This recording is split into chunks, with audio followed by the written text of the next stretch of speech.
It is a Madison tradition. Saturday is the 31st annual Crazy Legs Classic. Event organizers say this year's race is on track to break records. More than 20,000 runners. That's a small community. And construction around Camp Randall will change a few things, but not to worry. Organizers say it should not affect the race too much. And the Grand Marshal is joining us this morning. Former athletics director and Hall of Famer, you know him, Pat Richter. Thanks for coming in. Great to be here, Rob. So what is your job as Grand Marshal?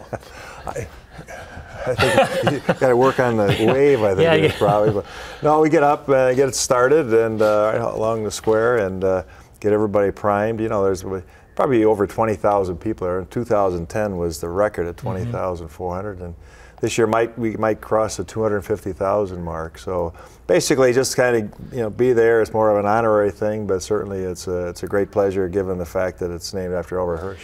What is it about this run that attracts so many people? I mean, I've seen it with it snowing and raining, and you'll still have hundreds come and sign up the day of.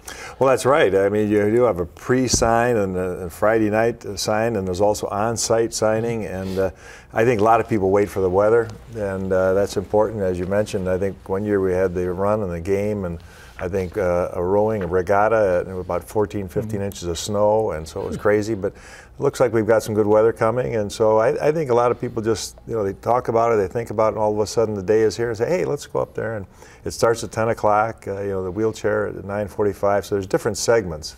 Wheelchair, run, also a walk, which started about 1987. And so it's a little bit of everything for everybody. What does it mean for UW athletics? Well, it's been a tremendous value.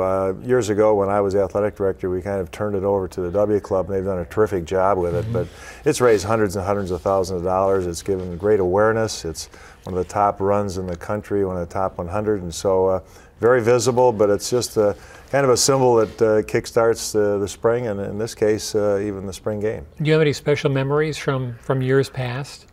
Well, other than the snow, I remember we used to do a lot of crazy things when we started, and the run was kind of the precursor to the game. And one time we had Butch's Bologna Bash was part of it, and we had a car hanging from a crane down near the field house, and we tried a lot of different things to get things started back then. But that was perhaps one of the craziest times we've ever done. For a runner, but the neat thing about it too, some world-class runners will participate in this. So as a recreational runner, you can rub elbows with some big-time athletes. Well, that's right, and it is an interesting course. Depending on the construction, which is, I think now is all part of the run, the construction and where you're going to end up going this year. A lot of times over Observatory Hill, which is a little bit more of uphill, a little bit of a challenge, and I think that it's just a good kind of all-around course for quality runners. And so even people that like to walk and shop and do a little window shopping, it's a little bit of everything. That's perfect. All right. Thank you for coming in. You want to work on your deal here. Yeah. You can register. You can still do that. Just head to crazylegsclassic.com for more information.